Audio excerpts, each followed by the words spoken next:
Hello friends, my name is Satyam Gupta. I am again present in front of you with new topic for you. Okay, so today's topic, if I am talking about the principal side, so you remember that in last series we have started one new topic for principal, that is the time management one.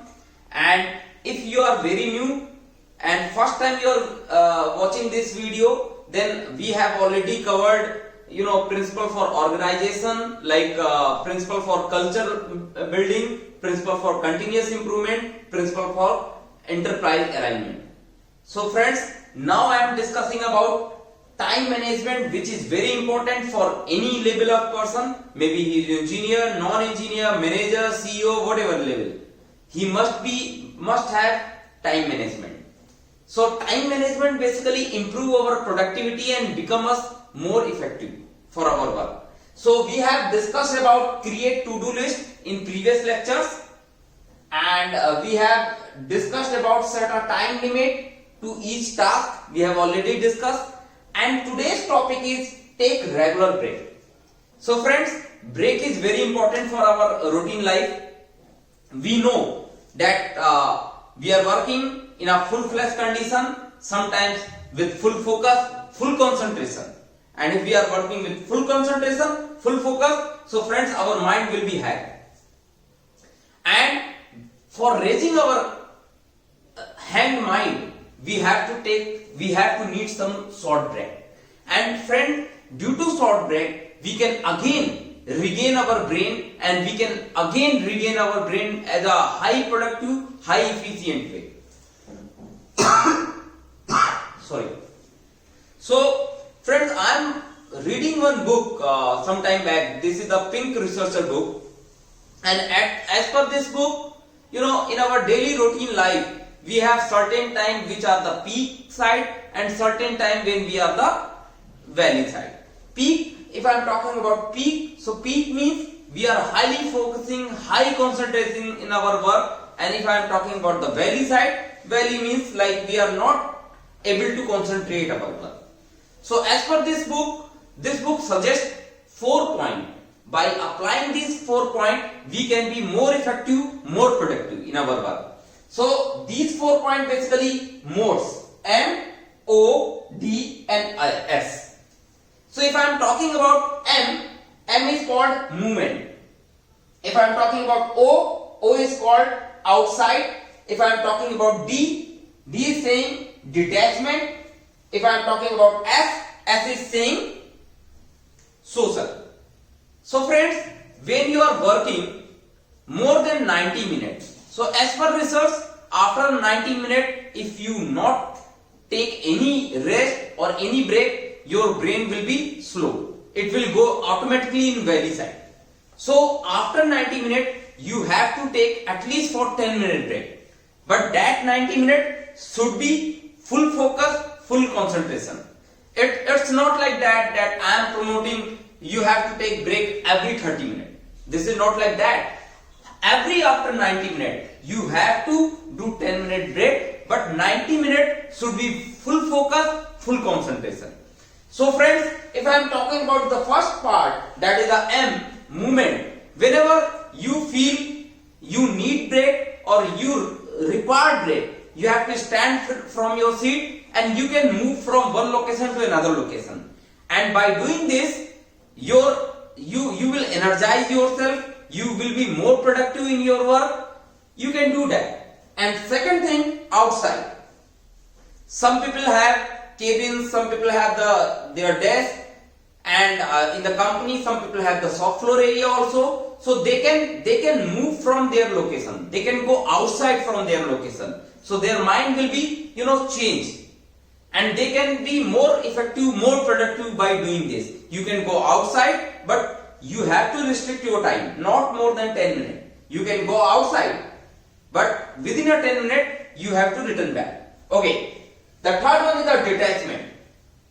I strongly recommend in the break time, don't use your mobile, don't use to check your email, don't use your computer to check the company work. You just be free, you just think something else not related with your work. Then you can be energized, then you can be more productive. And the last one is the S, social. So social, why I am saying social, friends? Because when you are in break, you can go the washroom, but take the longest path of the washroom. And in that part, if you meet someone, you can talk to them also. You can talk to your friends also. But make sure your time limit will be 10 minutes. You can take tea, you can take coffee, you can discuss, you can talk, you can do anything which make you refresh, which make you more productive. And after 10 minutes, you need to return back, and when you start working, you will be feel more productive, more active. So friends, I think take the regular break is the most important topic, and you have to follow this. But make sure that when you feel very sad, like after 90 minutes, you can take 10-minute break, and this will become you more productive. So friends, now I am talking about our technical topic, and at this time we are discussing about the destructive testing. In destructive testing, in last classes we captured tensile testing, bend testing, and in this class I am talking about impact testing. So friends, before discussing impact testing in very much detailed way, we have some question to discuss with you. Question number 1, why impact test is required? So friends, before talking about impact testing, we should know like why impact testing is required. So friends, impact testing determine the amount of energy absorbed by material. It describes the amount of energy which is absorbed by material. It means when we hammer something on the material, material will store the energy, and when it store the energy, it will go in the yield point and it will break. So that is the important for impact testing. And second point, friends, why impact test is done? This is very interesting. We know the selection of material with the selection of application. Our engineer knows in which application what material need to select. Suppose if the application of the material should be in 196 degree, and we select the material which cannot stand up to minus 20 degrees centigrade, then this is the right selection? No. We have to select the material which can sustain up to minus 196 degree. So it means if the material, why impact test is done? Because we have to select the material. We have to know the behavior of the material. This is the important point for this question. Okay, my third point, what are the type of impact testing? So friends, as we know, we read also that there are two type of impact testing. Number one is the Charpy impact testing. Number second is the IZOD impact testing. Okay, so friends, the fourth point is why do we use notch in the impact testing? So friends, for this question I am telling you one thing, like by making the artificial notch or by making the notch, we are creating the artificial defect on the material. Why this? Because we know no material in the world is perfect. There are some acceptance criteria, and with the help of that acceptance criteria we accept the material. So we assume that material having something, any kind of defect in actual condition. So by doing the notch testing on the test sample, we are creating the artificial defect over the test sample, and at the certain height, hammer is strike on that notch, and that notch will break. And when this notch will break, it means the test sample absorb the energy, and notch will go in up to yield position or plastic region, and it will break. So friends, now we will discuss about in detail. So friends, now we will discuss in detail about impact testing. So impact testing basically we use to study the toughness of the material. So before go in the detail, first we have to understand the toughness. So the toughness is the ability of the material to absorb energy in the plastic region. And we have two types of material. One is the brittle material, another one is the ductile material. So brittle materials have the low toughness, as a result of a small amount of plastic deformation that they can endure. The impact value of the material can also change with temperature. Generally, at low temperature, the impact energy of the material is decreased. You can also compare, like if you remember the last time we have discussed about stress strain curve, and you use just uh, memorize, like if you're talking about the area in stress strain curve for ductile material and brittle material, then you can identify that ductile material having the higher area covered under stress strain curve in comparison to brittle. So in mathematical view, if you see for ductile material, you can see the formula, and for the brittle material is 0.667 times of the value which was the ductile material. You can also see the pictorial representation in this slide in figure A and figure B. Figure A is basically for brittle material. It is the stress strain relationship, and you can see the orange highlighted one area, which is basically area covered by brittle material. It seems lesser. And if you see the B, the ductile material, the cross has area, orange color area, shows the higher area covered in stress strain diagram. The area is proportionally with the energy absorbed. So you can see that the energy absorption in ductile material is higher in comparison to brittle material. Now I am presenting one animation to you. By this animation you can understand like how we are going to test the sample and how result will come. So in this animation you can see that one base is there, one stand is there. In that stand, recording scale is also attached, and with this recording scale, one free flow hammer is attached. So in this position you can see that hammer is before hitting position, and needle in zero location. After hitting position, this hammer is basically attached with needle. So when hit on the specimen, you can see in the center the position of the specimen. When this hammer hits on the specimen, this needle which is attached with the pendulum will deflect in the recording scale, and you can identify the value of energy, like what energy is there for breaking the material. So you can see that the needle will be reflected after hitting position. And now we will describe more about the Charpy and IOT test sample. In Charpy test sample, we will discuss later in more detail, but you can see that Charpy sample length is 55 mm, width 10 mm, height 10 mm, and in between you can see the notch. In IOT sample, 75 mm length and 10 mm width, 10 mm height, and you can see 45° 2 mm deep notch. Notch is similar to both the sample. And now you can also see like how it will behave, how it will act.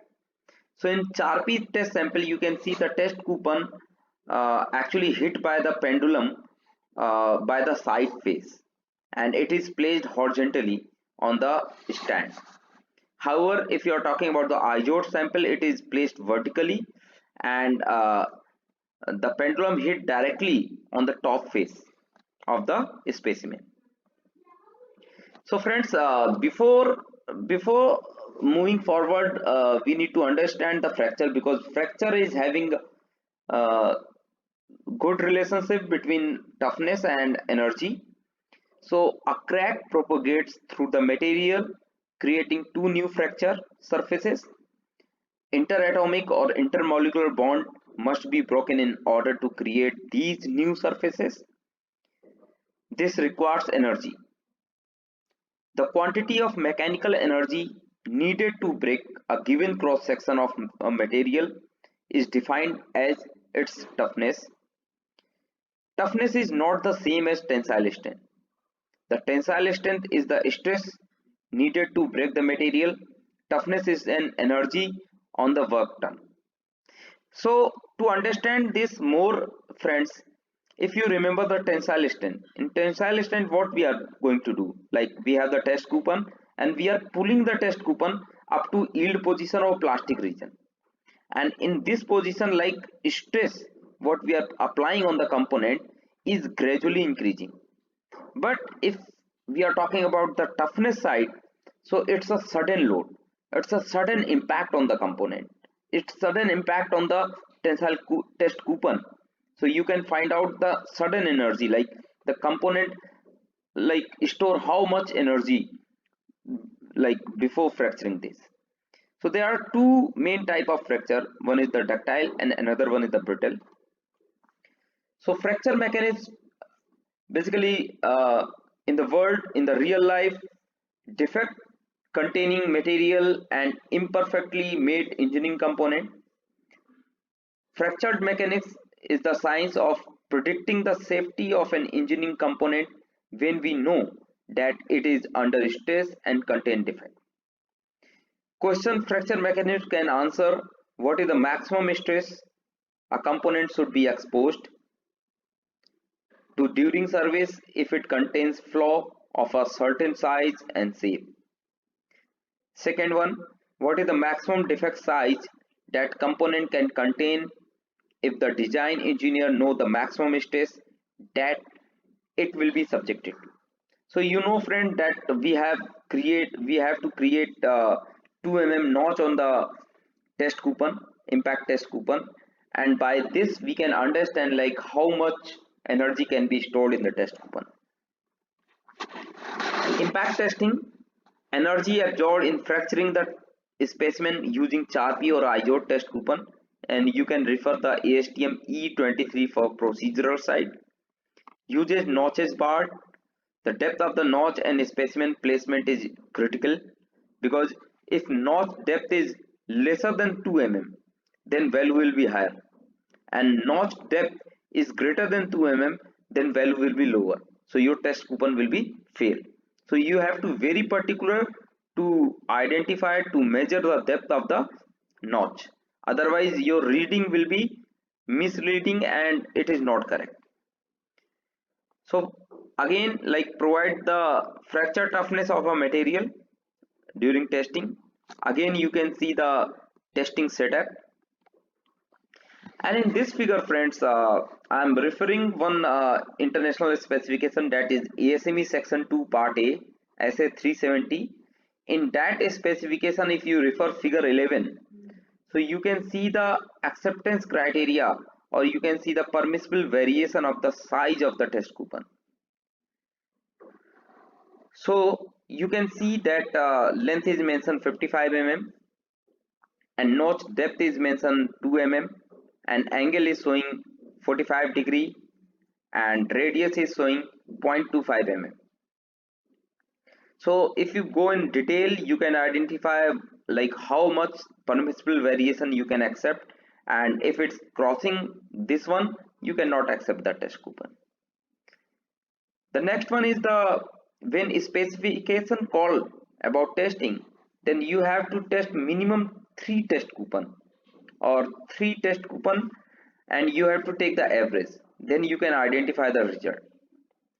If I'm talking about the temperature variation, so 1 degree temperature variation can be acceptable, maybe in plus, maybe in minus. So now I'm moving forward to acceptance criteria. So in ASME, ASTM, few material required impact testing, not all.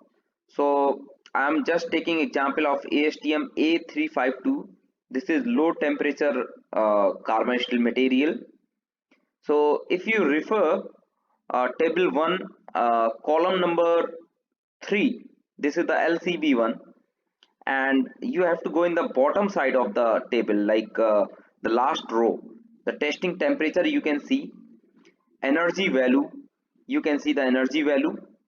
So minus 46 degree centigrade in bracket you can see, and bracket is called joule, 14 joule.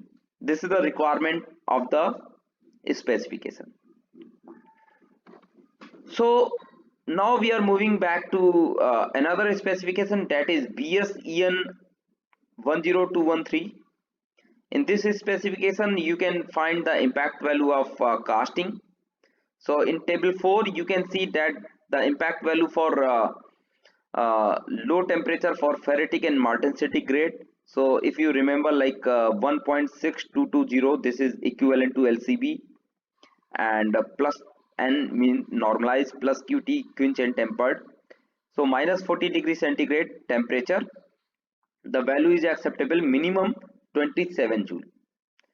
Now if we move back to table 5 and you see that row number 4, that is 1.4408, that is equivalent to CF atom, and heat treatment symbol is plus 80, and minus 196, the value is required 60 joule. This is the minimum value what we required. In a similar way, like in ASTM A320, that is the alloy or steel bolting material, at low temperature service, you can also find the acceptance criteria for that. So friends, if you like this video, please do like. If you not share with anyone, please share with your friends. And if you are watching first time this video, then please subscribe and watch my previous video also. Thank you so much.